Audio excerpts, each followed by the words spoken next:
This is Kelly and Company on a Monday without Kelly MacDonald. I'm Ramia Amadin with Nisreen Abdelmajid, and we'll start off with a conversation to understand the emotional toll that losing vision can take on a person. That's with Fern Lulham, our psychotherapist. Also, what is the point of cutting out meat at least one day a week for us carnivores? Well, Meatless Mondays can help with more than just cholesterol, and Julia Karantjas, our nutritionist, is going to tell us how. Plus, to wrap up the show, audio describer JJ Hunt is going to describe and entice us with our dream vacation spots, just in case we get to squeeze in a vacay during the summer months, he says. We will find out more on Kelly and Company. This is Kelly and Company. Well, I don't really have any vacation plans for the summer. This show is going to wrap at the end of June. June 27th is the last episode of Kelly and Company. And until then, we're catching up with people. We're keeping the show alive. We're celebrating the era of live programming at Accessible Media, because we've had lots of years of live programming, and it's kind of all coming to a wrap after the end of Kelly and Company. So Nisreen, a lot of us feel like we need to take vacation, but I haven't planned any. Have you? There's no time. There's so much work to be done. I want to plan a vacation so bad. I have so many destinations in my head, but there's absolutely no space to squeeze in a week or two. And No. I just, Maybe like a weekender, right? Like weekend in Montreal or something. The thing is, would you describe a road trip as a vacation? Because I unless it's a flight, I don't think it's a vacation. Okay, yes, I have made road trips vacation. Like the past few years, I haven't taken a legit vacation. Okay, I lied. I went to one all-inclusive. But most of my time off have been weekenders away. But the problem is you don't feel recovered, like rested and recovered. Because you have to come back on and then start working on the Monday or Tuesday. So what I do is take an extra day off where I just chill at home. Yeah. After the road trip. Yeah. It is a lot to process. I feel like you're more tired during a road trip, and there's a lot. You have to be on the entire time. Personally, you don't get I like rest. to fly. I love road trips. Don't get me wrong. I absolutely love road trips. I like the journey more than the destination at times. But I also you like car rides and karaoke. Yeah, exactly. So but I also don't feel like it's a vacation unless I buy a ticket. I feel you though. Yeah. I know what you mean. Like, I think that when you fly, there's something about this being a getaway, but when it's a road trip, it's not really the same unless you're driving out 24 hours to somewhere. Yeah. Which in that case, you're very far from home. Yeah. Yeah. We went to Florida in the winter, and that was a long drive. You drove to Florida. Yeah. But I think there's a max capacity for road trip driving. Like, I have a friend who, when she lived in California, she would drive to Toronto and just make a full-on road trip out of it. Spend nights at the hotel along the journey. And I'm just like, what are you doing? This is a 3-hour plane ride, or maybe 4-hour plane ride. So, but she would make it a 4-day road trip instead. Her dogs, her son, her husband. And I'm like, wow, that is a commitment. Have the time, and it's a nice view, I would love that. I don't like driving part of the country that's just there's nothing to see. Do you get me? I feel like I know what you're saying. Driving, it's like in Europe how you can drive around to so much, or take the train, and obviously you're taking the train. Like my dream destination is to fly to Italy and then take the train down to Switzerland. And it's so beautiful because of the views, right? So it makes a big difference. Yeah. So that's the future, though. Alas. What happened last weekend? You wanted to tell us something? What happened? I had a very bad low vision moment. It's very embarrassing. When I was DJing, I wanted to crawl under my DJ table. That's for sure. After that happened. But what happened was a girl came up to me very close to my face, and she requested a song. So I was like, okay, let me look for it real quick. Then she went away. found the song, but there were two different versions to the song. So I was like looking As in a radio edit and then the explicit it was version? like a slower version and a faster version. Okay. It was very, and different artists as well. So it was like different remixed versions. But anyway, so I was, scanning the dance floor looking for her, and I found a girl that looks just like her. So I called her over. I called her over, and then she came up to me, and I was like, "Oh, do you want me to play the song?" And then she's like, "Okay." And then I looked closer and I was like, wait, you had a black dress on a second ago. Quick change in the washroom. She looks okay, like I in the distance, okay, she looks exactly like her. The lighting was a little off, maybe. I don't know. It wasn't too dark, but still, I'm gonna make that as an excuse. But can you imagine going to a party? The DJ calls you up and asks The DJ calls you over. This is exclusively for you. Should I play this next? Like, I'm picturing it in my head. If I went to a party and a DJ calls me over and asks me, "Do you want me to play this song next?" Like, that's super generous DJing, by the way. Most of the time, aren't you hiding from people who have requests? You're like, okay, cool. You're brushing them off. Now you're like going into the crowd and being like, "Hey, can I play this for you?" She's like, her face. She was like, "Okay, yeah." Sure. I'm like, oh my god. This DJ is very needy. Oh my gosh. It's validation. It just reminds me of that story Jenny Bovard shared on our show like a couple months ago, where she went up to it. She thought she had picked her husband out in a crowd. She's like, I know him, this tall, generic looking white dude. And then she goes and not just like says, "Hey babe," but like wraps her arm around his waist and just like, "I got you, baby." And it was just like a completely she's like, this didn't smell right. That's how she knew it wasn't him. Oh man. My god. But it happens so often, too girl. many embarrassing moments, too many low vision moments. Yeah. But plus, you're not alone. This happens to all of us. We're laughing with you. That's the most important thing, Yeah. Right, Fern? Unfortunately, I don't have time to share more. No, not right now. But maybe in a bit. Yeah. But Fern, we're laughing with her because around the table we all have low vision and we all have experiences. Oh yes, I've played somebody else's car before, thinking it was my friend's car. Literally got in the back. You can't like start that out. You can't like pretend. Oh no, I just had to get out again. And just I don't even think I said anything. I just realised, got out of the car. And, you didn't even address it. No, because I didn't know what to say. I was like a deer in the headlights, but all that was going through my mind was like, oh, this is bad, and so I just literally got out of the car. Left and didn't say anything. This happened to me a couple of weeks ago. I went into the car with the grocery bags and I said, "Hey, babe." I closed the door. I closed the door, put the groceries in the back, and I was like, "Hey, babe," to my husband. And this lady, I turned to the she's like, "Oh no, hi." I was like, "Oh my god." Oh my god. And the thing is, you could really scare someone. Like if because they have no context of what's going on. But like if someone got into it wasn't even like I opened the door. No, you guys have topped it because my basic relatability to this is just getting in the wrong car thinking it's my Uber. Like I've had people lock the doors trying to see me get in their car and I'm like, "Hello, it's me, Ramya, for the Uber." It's like that's not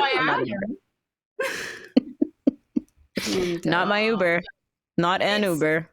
Treat to have you get in someone's car. I'm sure they were excited to see you. For sure. Yeah.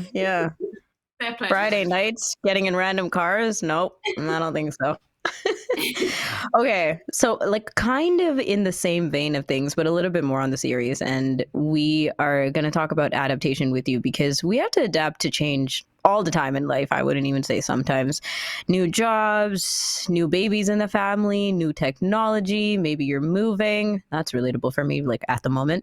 But also changes in sight, right? Like we're talking about us all having low vision, changes in our sight, changes in stages of sight loss as well, like going from not using a white cane to maybe starting to use a white cane, things like that, self-identifying. This is something that you've dealt with when it comes to supporting others, Fern, as a psychotherapist, but also something that you have personal experience with. Yes, indeed. And funny that you were talking about changes and adaptations, because sometimes you have to adapt to the fact that you're in the wrong person's car and just quickly, make a exit out, pretend like it wasn't you. Yeah. Used to this, very much so. Yes. So this is, as you rightfully said, Ramya, something that I have both helped clients with and something that comes up a lot in therapy. And so I thought that it would be good to kind of talk about it and help people feel less alone, because I know how lonely it can be. Because as you said, I have been through this recently. This year has been a lot of ups and downs in my vision. I've had various surgeries and I've had kind of different medical lenses put in my eye, and lots of stuff has happened. And so I have had to adapt to differences in my vision and how that's kind of made me feel about myself. So it's something that I have a lot of compassion and a lot of empathy for if other people are going through it, because I know what it's like. Yeah. We, Nisreen, you've talked about this in bits and pieces around the show. I definitely have, like, not even just vision loss, but coming to terms with disability, right? Like I've been low vision my entire life, but there were phases of me being like, I'm good. I don't need a cane, blah, blah, blah, to then being like, oh crap, I almost like have a concussion now. I need to start using my cane. So yeah. You're in denial like so much. I am very much in denial in a lot of ways, and I used to be so much. I would be like, no, I'm good. I'm gonna do this. I'm gonna do that. And realize that I'm so close to getting hurt, as you said. So these things really come in a flash in your face. Yeah, but as you're saying, Fern, like it can be really tough. Certain aspects, certain disappointments coming to term with, right? Like it can feel really tough. And the biggest thing I guess we want to take away from this conversation is to make people feel like we're not alone, right? We're not alone. They're not alone. Whoever's listening.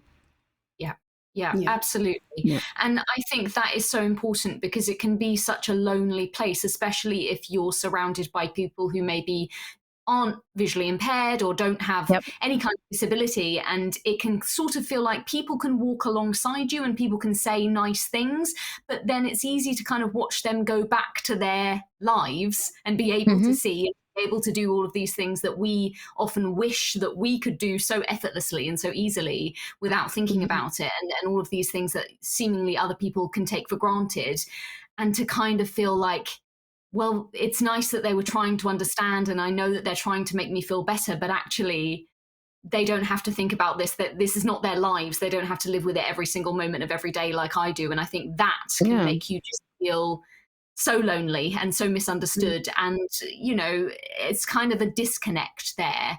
And so I think it is important to talk to people who get it, sometimes just to, like you were saying, it's very easy to be in denial and to kind of think, well, I don't want to have to kind of stick with my own kind, as it were.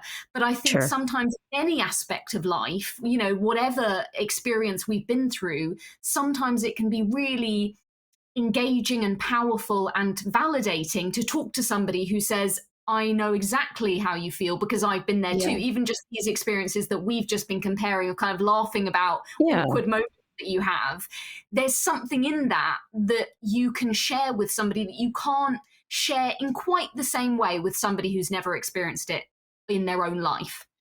Yeah. Oh my God, I can relate to that. When it's a very different experience. It's a different feeling when you describe your chronic pain, and then somebody else says, "Oh, I know what you're talking about. I had a flu last week and it was horrible." It was a very different experience, very different feelings of being validated, being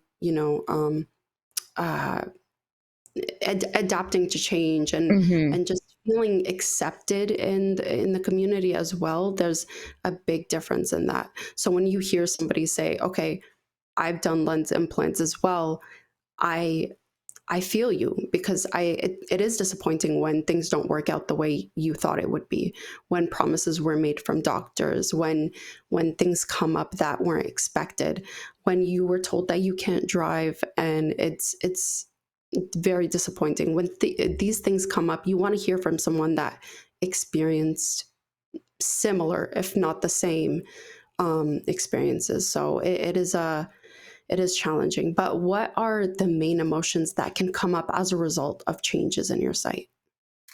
Yeah, I mean, I think there are so many. And I think, one of them, of course, is grief, which is kind of a mixture of a lot of emotions.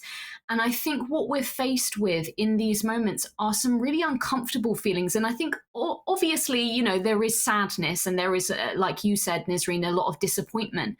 But I think sometimes some of the harder ones to kind of come to terms with ourselves are things like anger and frustration, because a lot of times we don't feel comfortable with those emotions, and we're sort of told that that's not the way that you should be, and it's kind of unreasonable for you to get angry at people or to be frustrated in your situation. You have to just be happy and get on with things and be strong all the time. Mm-hmm. And to actually step back and say, no, actually, there is kind of a part of me that hates that somebody else can do things that I now can't do. Yep. And I can't help but compare myself to somebody else. And, of course, there's fear with that. There's anxiety with that. And I suppose for me, one of the biggest things that I try to encourage people to do in my work is to say, it's okay to feel all of those things, and not to kind of judge ourselves for them, but instead to just be curious about them and to just say, okay, how did that make me feel? What is that bringing up for me? And to kind of explore it instead of kind of shaming ourselves for it, because I think that always makes it worse when we have a feeling that's a difficult feeling in itself, and then we add a load of shame on top of that, like, how dare I feel this way? That just makes it a million times harder to cope with. And people make us feel that way as well. People look down on you if you feel any type of way, if you show any type of weakness or a vulnerability. You don't even have to. Yeah. You don't even have to show it. Like, it's just the default assumption, right? We're still working around the taboos of, I thought you would be more positive, blah, blah, blah. Mm-hmm. Like, you're always expected to put on a smile. And it's the stereotype of disability, what it's supposed to be. And, it just comes along with pity and all that stuff too, which does not make anything better for any of us. Yeah. But I'm curious on the medical level as well, Fern. Like, often in people's stories, there's the aspect of being diagnosed, right? Or being told, I'm sorry, but your vision's not going to come back. Or I'm sorry, this surgery was not successful. Or I'm sorry, but you are losing vision. Like, your vision is deteriorating. There's usually some kind of like actual direct message being conveyed to you that hits, right? Like, even if you notice that your vision's getting worse, for someone to say it, it hits differently. So what are some of the ways that we can navigate that? Oh, as you were saying that, I could just feel that moment, because it is such a visceral feeling, isn't it? When you get that news, that kind of sinking in your stomach. And I think there are certain things that medical staff and doctors can do to make that as easy or as tolerable or as bearable as it can possibly be, and obviously there's limits to that, because they have to tell the truth. They have to hopefully be honest and tell you, what it is. And there are things that can actually make it so much worse. And so I think some of the things that can help and support you are real clarity, and really explaining it to you in a way that you can understand, and inviting you to ask any questions. Because I think there's nothing worse than sitting in a doctor's room and feeling like, I want to ask this, but I feel like I'm going to be stupid, or they're going to be condescending, or it's going to kind of make the situation even worse.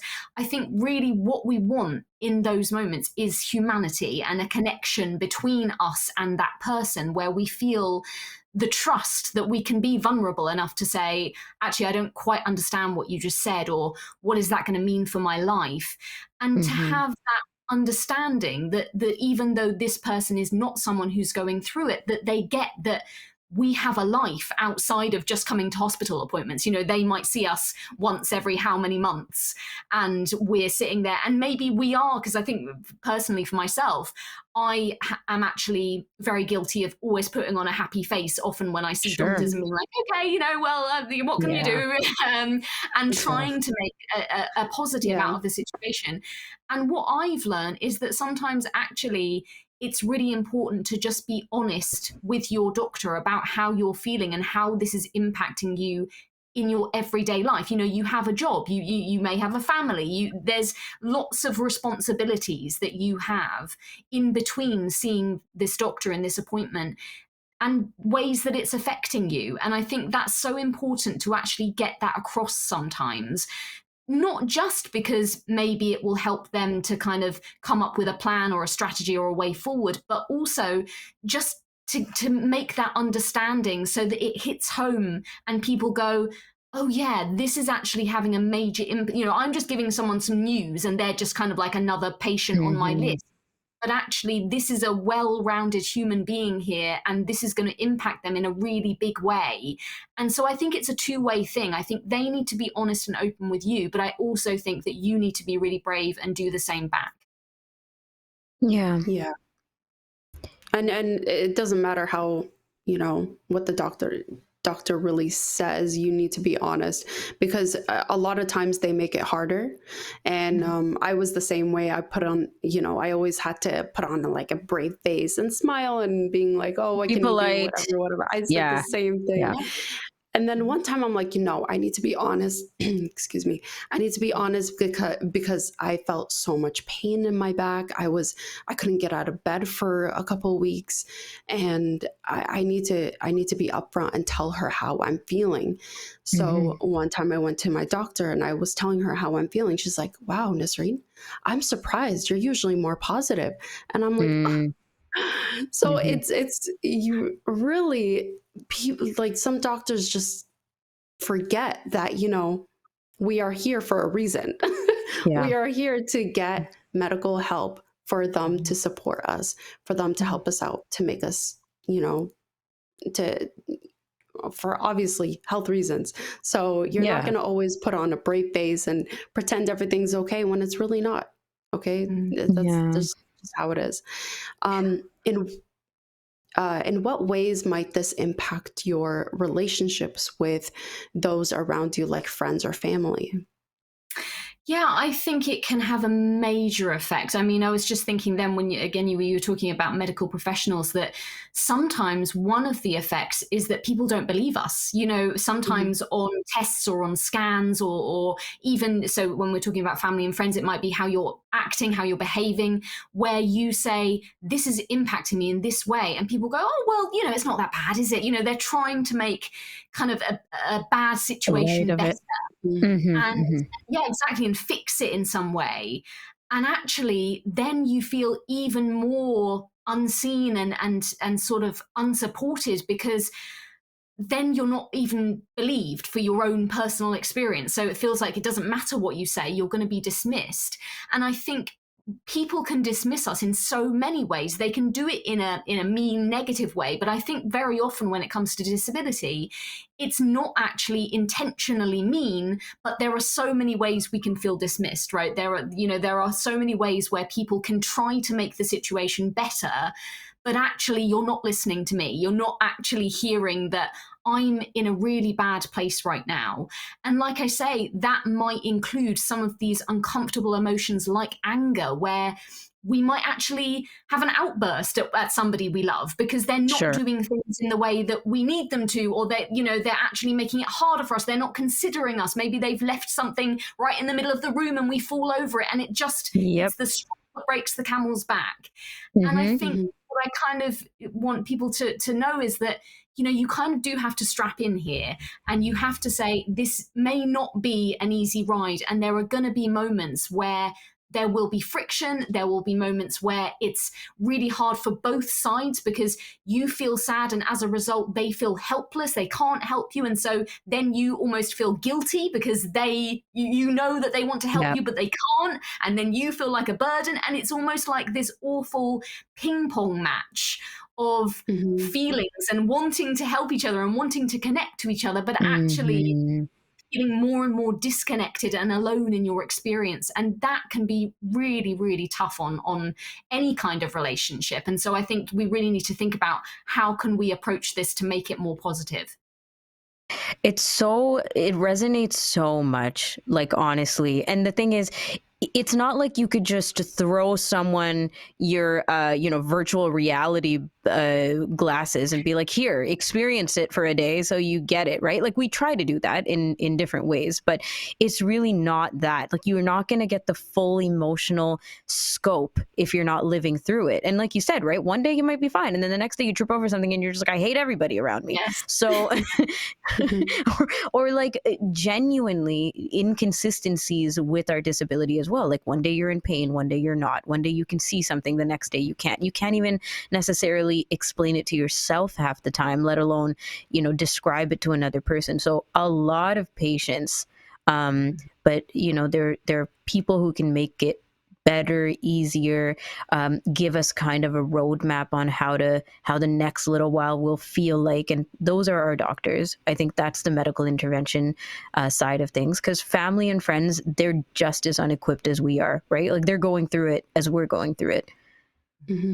Yeah, I think so. But I would say that, I often have people around me saying, I wish I could do something to help and I can't. And what I always say to them is, do you know what? The best thing you can do to help is just to listen to me, and Sure. And quite often we have this view of, well, I don't know what to say. I don't, like, I can listen to you, but we're not getting anywhere because all you're doing is sort of talking about these things that are out of our control. Yeah. And that's the point. I don't need you to control it. I don't need you to do anything. I just need a release. Get it out. Talk to someone to have, say, yeah, God, that sounds really hard, and I wish that we could be different, make things different, and we can't. But I'm here with you. You're not alone, and I'm going to be here every single step of the way. Just listen. Exactly. And that's the best way that people can help, and that really is a help more than a lot of people realize. It is.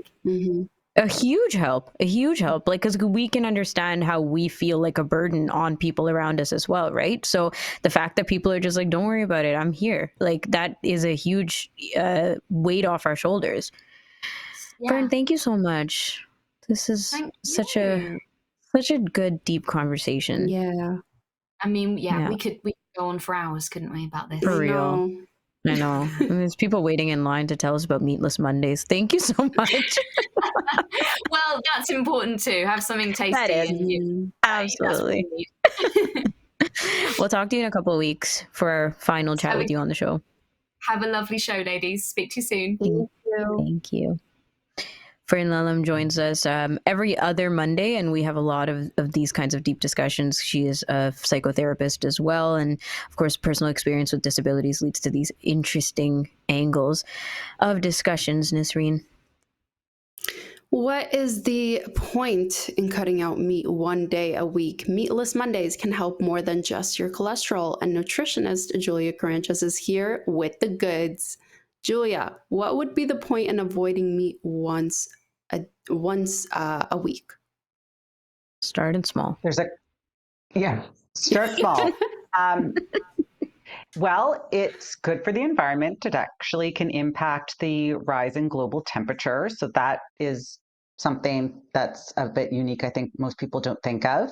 It can also stimulate you to eat more fruits and vegetables, which we know has a really positive impact on your daily functioning of the body, because this is where a lot of our micronutrients are found. And it can also contribute to, there's health issues that some people experience from the overconsumption of meat and the underconsumption of things like fruits and vegetables, such as blood pressure and cholesterol issues. So it can contribute to all these different facets. Okay, let's break it down one at a time then. So the first part, the rise in global temperature and global warming and things like that. Are we just talking about the production of food, of meat specifically? Yeah, there's a lot of resources that go into raising cattle that, I mean, obviously we don't talk about, because why would we? We're not in that agricultural business, but producing meat uses up to 50 times more fossil fuels than growing vegetables does. And, Damn. like to raise a pound of meat takes around 18,000 gallons of water. So because you've got to feed the animal, there's all these things that go into keeping livestock alive and then transporting it and slaughtering it and butchering it and whatnot. So there is an environmental impact tied to the raising of meat that is different to growing of vegetables. So there's that aspect, which again, why would we know this as a random fun fact, but something to potentially be mindful of. Yeah. Okay, so if everybody did Meatless Mondays, then we would significantly. That's something to think about. Okay. It is, because I'm a meaty person and I'm Middle Eastern, obviously. So meat, rice every day. That's basically sums up Middle Eastern food. So That's try to get used to one. Yeah. And I'm sure a lot of people can relate, with every meal, there has to be some type of protein to add to it. Yeah. I mean, I'm Greek and I very much am on board, I'm on board with that. I mean, we base our meals around, we pick the meat first and then base the sides around that meat. That's so right. I could definitely relate to that. But starting off as baby steps, so that would be nice. What's the next step actually after, if you have Meatless Mondays? So what would be the next step? To then start thinking about what you're going to replace that with. And that's where that increase in fruits, vegetables, whole grains, which we would have a lot of fiber in, that would come into play. So this is exciting because you can now maybe start to get creative about making a wholesome meal that would taste good.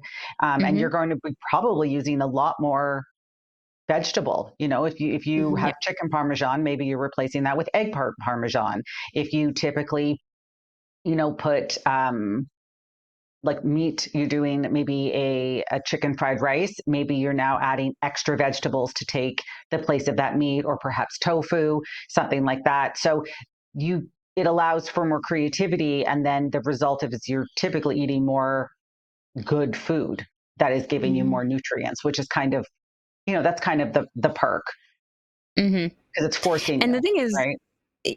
Yeah. And you kind of have to look at the meal differently, right? Like it doesn't have to be a 1/3 meat, 1/3 carbs, 1/3 veggies now. Like if we remove meat, it can be that the protein is being added into what could be the carb section. Like I'm thinking like rice and peas, because then you get in your protein and fiber that way. Or I don't know, I can't think of another example. I thought rice and peas Kidney was pretty beans, good. chickpeas. Yeah, beans. Yeah. Right. Yeah, exactly. Like, okay, I'm Sri Lankan, and we grew up eating a lot of vegetarian. Like twice a week, there would be no meat on the menu. So the opposite of you guys, like I got used to not having to have the meal face the meat, right? Like center around the meat. So dal or lentils and chickpeas and things like that would just be in our meals all together. And you always have like maybe 3 sides, 4 sides, 5 sides if it's like a proper special occasion. And half of those sides are lentil based, chickpeas, tofu or soy meat, that kind of thing anyway. And so you get used to just like thinking about meals separately from just like meat, rice or meat, potatoes. Yeah. I certainly think it sparks more creativity. And then you're looking for these alternatives, which then increases, I mean, usually it can increase the variety of food you're eating, which is really important. I mean, we've mentioned a couple of times on the show that most people eat around only 15 foods. I mean, if you look at your average grocery list, you're probably buying very similar fruits, vegetables, and staples every time you go grocery shopping. Yes, fact. And so, right. And so you're constantly, so the side effect of that is, or the implication of that is because you're constantly eating the same food, you're constantly getting the same nutrient intake. And so again, like the nutrients that are in broccoli are different from the nutrients that are in kidney beans or other vegetables, of course. And the same thing with fruit and the same thing with all foods. And so eating the variety is a great way to diversify your nutritional profile. And if you're cutting out a food that you rely on and you're forced to make a substitution, the implication of that is diversifying your, food portfolio. Which I think is pretty exciting and does have a benefit on the health. I mean, we need more fiber. We need more of those micronutrients. That's how our body functions and stays healthy. And, meat doesn't have fiber in it, and it has protein, which we know is extremely important. But there's so many other important things from other foods that we don't eat enough of. So if we take out one of those groups temporarily, we know we're helping the environment, and then we're also sort of stimulating this really pro-nutrition movement in our body. Can you touch on the protein aspect though? Yeah, Niz, go. Oh, I was just gonna say, it's not like you're cutting it out completely, as you said. It's a baby step, right? So it is replaceable for one day a week. It's doable, right? Yeah. But for people who might be regularly thinking like, I'm slowly cutting out meat, or I don't know, their lifestyles have changed, how do you address the protein aspect of this? Like, I would think I'm just going to have a smoothie on the side with a whole heap of protein powder or something just to make sure that I get it in. But is there... Right. I mean, maybe that's what you do. Maybe you have that protein supplement on that day. Again, protein supplements like protein powders aren't something that you have to have every day. They're there to supplement the diet. So if that particular day you're going to be consuming less protein than what you normally consume because you are a frequent meat eater, maybe that's the day that you're going to increase your protein intake via these protein powders. And then you're going to be obviously starting to investigate these vegetarian or vegan sources. So maybe you're going to try tofu or tempeh, or increase your bean intake for the day with, in combination with whole grains. That might be something that you can explore as well. And if you're not vegan, maybe that means an increase in cottage cheese. Maybe you have a snack that's cottage cheese dominant.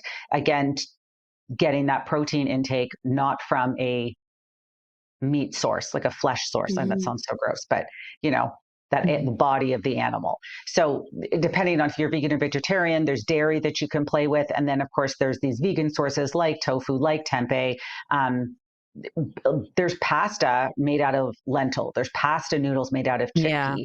And so these, these alternative foods that maybe you haven't tried before, but you're looking for this protein substitute, and that's a great one. So that might be the stimulus to go and try it. And then that's where your protein comes from.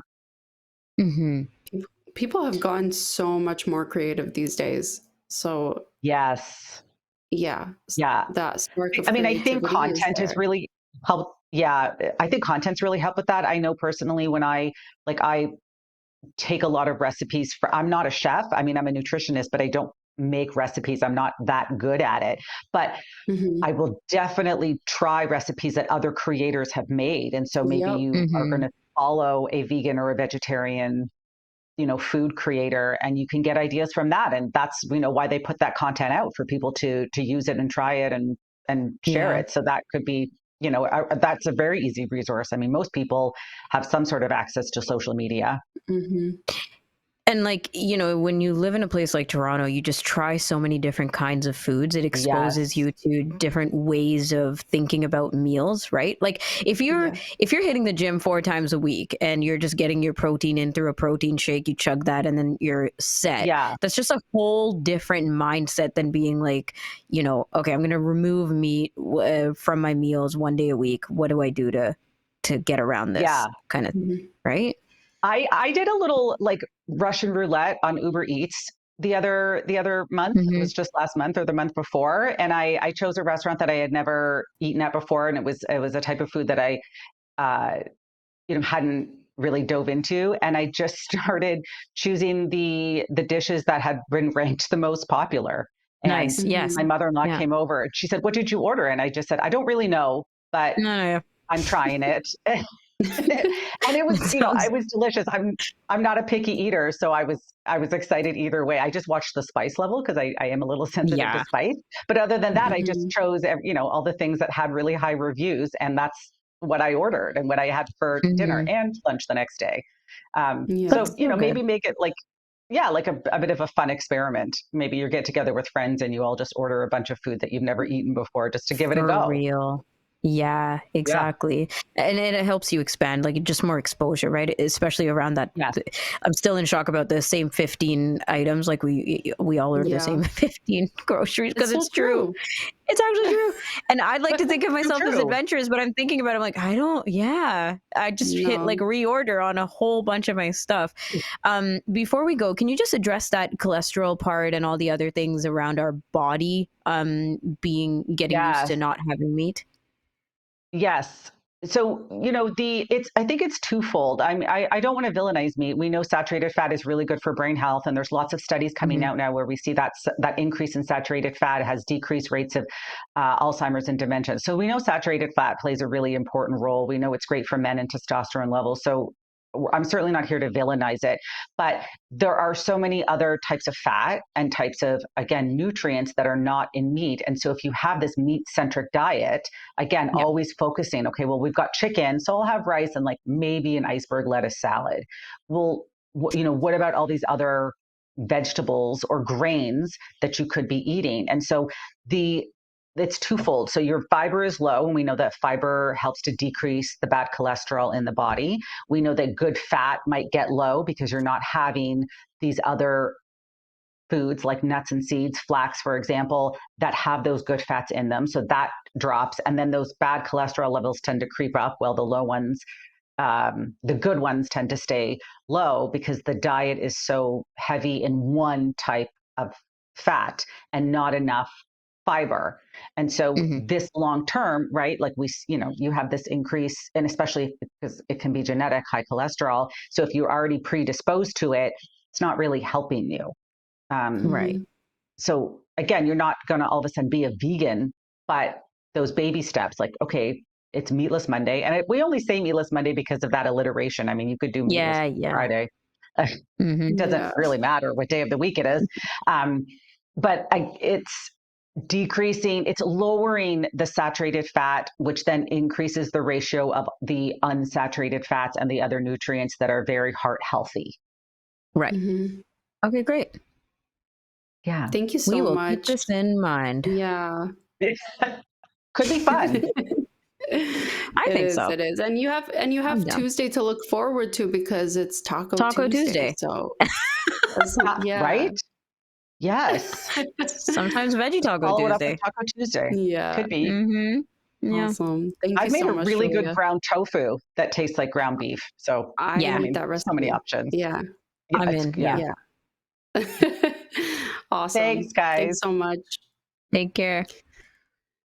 That was nutritionist Julia Karantjas, and she is joining us weekly for healthy food chats. Yep, we have a couple more chats with her because a couple more Mondays left on the show. So looking forward to it. Also looking forward to potentially taking vacation.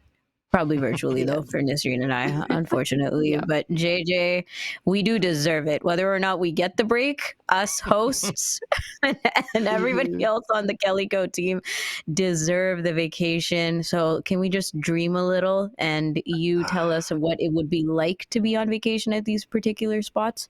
Absolutely. I 100% agree that you guys deserve a vacation. Just to get into vacation mode, I've got on a blue on white Hawaiian shirt. I'm wearing a straw fedora, a little tip of the hat to Kelly. What? I love that look. If we're going to go on vacation in our minds, we better be protected from the sun and the heat. So I'm ready for it. So I put out the question to you guys in advance, like now that you got a little bit of time coming up potentially, where would you go on a dream vacation? You guys sent me some ideas. So I thought maybe we can describe some of those places, describe some of those potential, holiday spots. Consider these like descriptive postcards from your future selves, right? Little picture postcards. So Ramya, you mentioned Egypt. Yes. This is a place you want to go? This is a place you want to be? I want to go to Egypt. I really forget all the other cool stuff about Egypt that everybody knows. I just want to get on a camel and do a camel ride. I'm like, if you don't do it in Egypt, where else are you going to do it? Yeah. Oh, I'm totally with you. I've been fascinated by Egypt for a long time. I've never Have been. you not been? Okay. No, not yet. I've come close a couple of times, but then, the plane steers the other way and you find yourself in another place. That just happens, right? But I'm really fascinated by this clash of like modern Egypt and ancient Egypt, right? So like in this modern city of Cairo, for example, the modern city basically abuts the Great Pyramids of Giza. So if you stand on the sandy desert and you face in one direction, the view is essentially the same as it's been for centuries, right? Several monumental pyramids rising out of the sand the color of milky tea, fronted by the giant crumbling stone sphinx, all backed by this seemingly endless stretch of sand dunes. It's like glorious. And like I say, hasn't changed for centuries. But then turn around, literally turn around, and it's apartment blocks, dirty streets, cars and trucks. How amazing. And there's a Pizza Hut, like right there. It's the craziest. Can we like Google Maps this, like right in the middle of modern and you can do that. You can get on Google Maps and drop yourself right there, and you can spin 180 degrees and the view changes completely. And as far as camels go, I'm totally with you. I got to go on a camel safari, through a 3-day camel safari in Rajasthan, India. It was 30 years ago. So back when my back could take 3 days riding on a camel. It's I don't know if I do so well now. Forget the camel's back, but you're back. Yeah, the camel's back might have a bit of trouble too. It was one of the craziest trips I've ever been on. Camels are awesome. They've got multiple knees in their legs. They've got 2 sets of knees in their legs. So when they go down, it's like they just they slowly go down. Have you been on a camel ride, Nisreen? No, my back can't take it either. Oh, true. But, okay. So Ramya, you're gonna have to go on a camel and report back. Yeah, I'll do it for all of us. Yeah. All right. Yeah, thanks. Yeah. Now, Kelly had said that Venice was of interest to him, and he wanted to ride on the canals. Have either of you guys been on a canal ride in Venice? No, that's a dream of mine. I wish. Yep. It is pretty special, even with the hordes of tourists, the incredible commercialization of everything about Venice. The canals are as picturesque as they sound in all of the descriptions. They're lined with these astonishingly old, crumbling brick buildings with terracotta roofs. Some of the buildings are opulent. They have arches and trim in wood and stone. But some of the buildings are really quite humble, with like old wooden shutters, peeling plaster. As your gondola goes through the canals, you have to duck under these really tiny footbridges.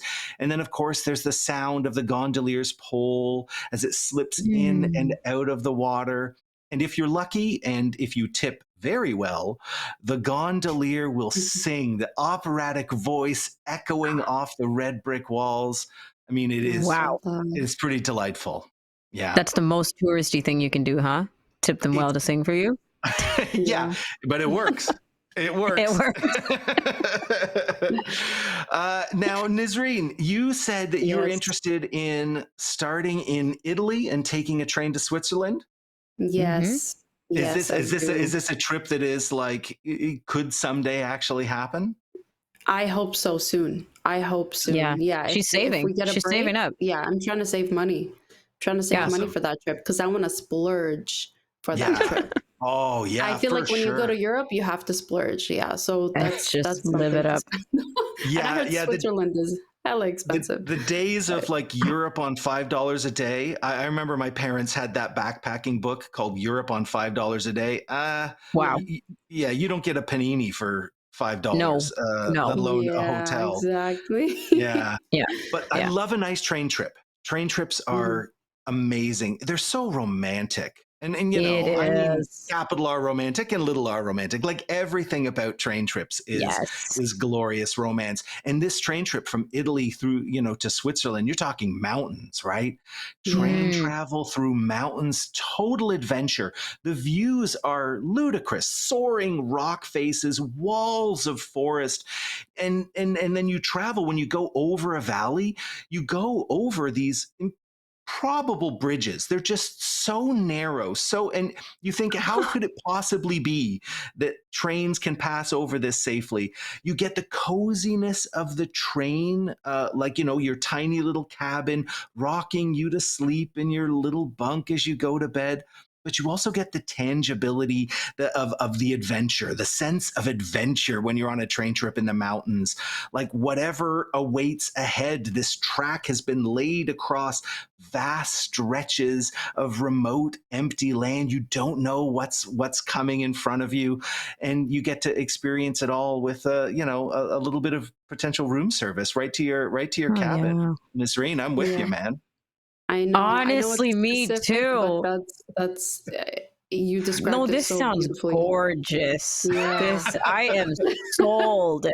This is, and Nisreen started off talking about this at the start of our show, JJ, and she was saying like it's the journey of the whatever, like road trip or a train ride or anything. And I totally agree. I could stay on a train 4 days with absolutely. a bit of room service. But yeah, exactly. Yeah. Or when you pull into a certain spot and you can reach out the window onto the platform, and whoever's on the platform, whatever town you're in, whoever in that town has made their specialty, and they'll hold up a wicker basket. You pluck a homemade bit of something out of the basket, throw a few euros out the window, and off the train rolls. I mean, it's good eating, it's good comfort, and that road trip, that idea of going from A to B, and that being the vacation. I'm 100% with you. So scenic, especially on this route.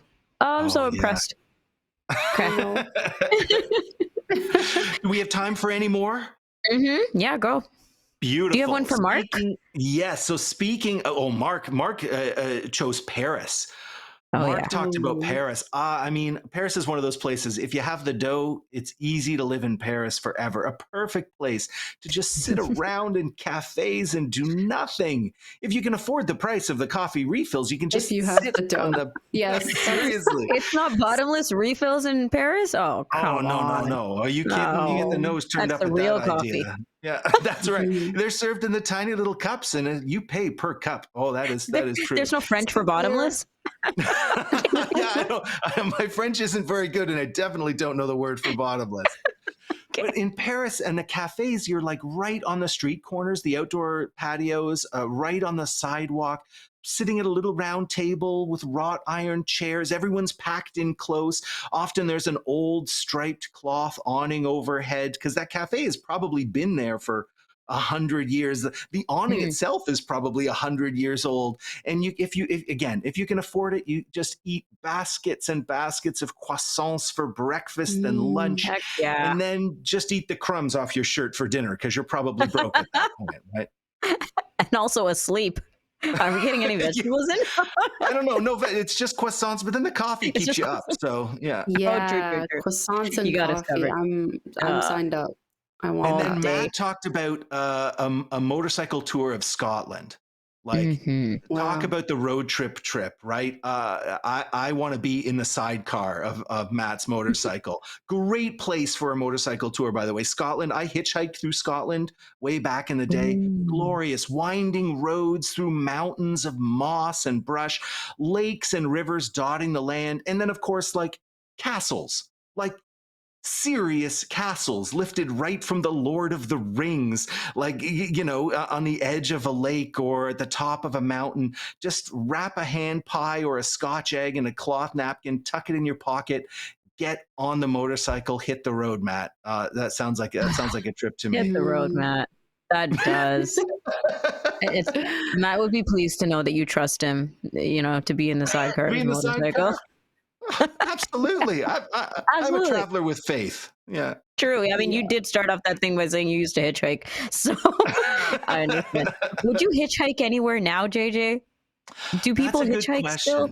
It is really not done very often. I was pretty, I hitchhiked in East Coast of Canada. I hitchhiked in Scotland and in Ireland. That's mostly it. I was pretty selective about my hitchhiking.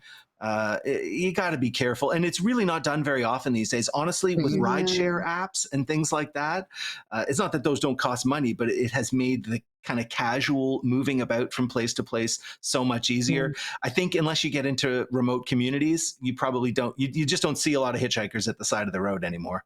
I don't feel like it's safe anymore. Yeah. We're not going to do it in this. Yeah, I don't know. Like if I don't know if it is actually any less safe than it used to be, or if it's just now we've got true crime podcasts. And so that's true. That's true. I'm not going to do it even if it sounds fun. Yeah.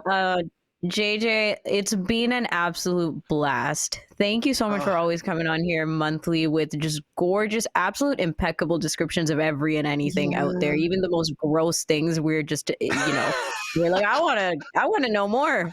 You've just been so fantastic. Thank you. Thank you, guys, and enjoy the last few shows, and enjoy whatever travels await you in front of them. Yeah, we might just have to listen back to this podcast and live vicariously, but. Be well, guys. Take care, JJ. Audio describer JJ Hunt joining us for our last chat with him on Kelly and Company. But he is all over your podcasts, okay, whether it be segments with us or the podcast Talk Description to Me with him and Chris Malick. Nisreen, you and I still got a few more shows this week together, so I'll catch you tomorrow. Can't wait. Sounds good. And on the next show, we're going to be hearing from colleagues and contributors to help us wrap up Kelly and Company this month. There's going to be so many of these segments because we just want to celebrate friends Joeita Gupta and Megan Gilmore, who've been on Kelly and Company in the past, but also all over AMI, the network. We're going to talk to them because they have an appreciation for broadcasting and journalism. So come back tomorrow to join us for more Kelly and Company. Thanks for tuning in to Kelly and Company. Follow us on all social media, and don't forget to like and subscribe to the channel for more.